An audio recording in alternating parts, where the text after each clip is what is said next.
In this video, we'll demonstrate how to install the tube reactor. We'll use main structure of the tube reactor, quartz tubes with different inner diameters.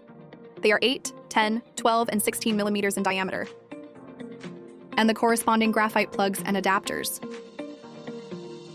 For different experiments, different types of electrode rods are be used, including optical axis electrode rods and fully threaded electrode rods.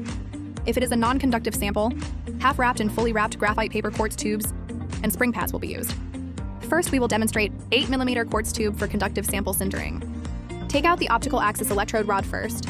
Install the threaded part to the reactor rack. Same on the other side. Then put the plug into the quartz tube. Block one side. Pour the powder sample into our quartz tube.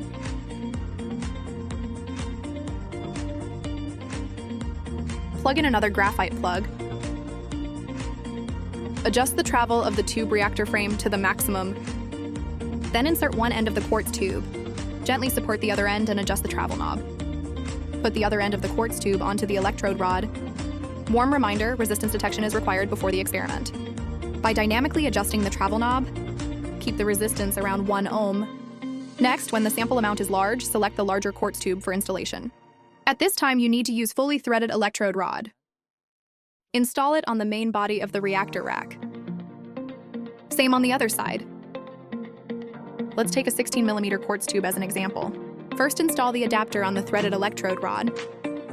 Adjust until it is level with the electrode rod. Then install the quartz tube. Put the plug into one side first. Put the sample in the middle.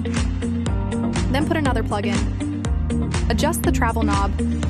After fitting one end of the quartz tube, adjust the reactor rack to the appropriate position. This is using a large quartz tube and the installation of the matching adapter. Next, we will demonstrate different graphite paper wrapped quartz tubes used for sintering non-conductive powder samples.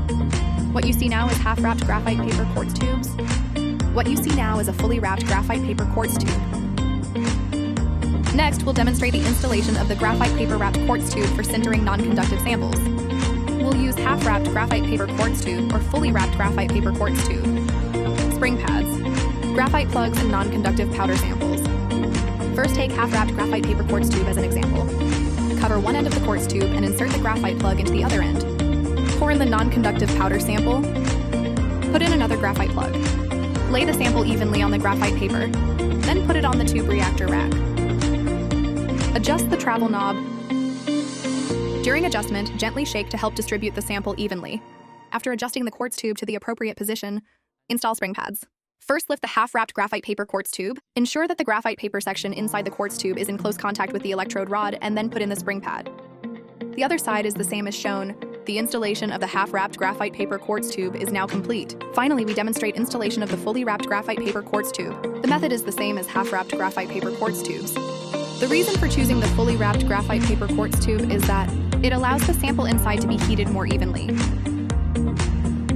The inner wall of the fully wrapped quartz tube is mostly covered with graphite paper. Leave a gap at the edge. The purpose is to allow the infrared temperature probe to pass through this section during the experiment, to monitor the sample temperature in real time. During the adjustment of the quartz tube and the spring pad position, the resistance can be monitored simultaneously. Just keep it below 6 ohms.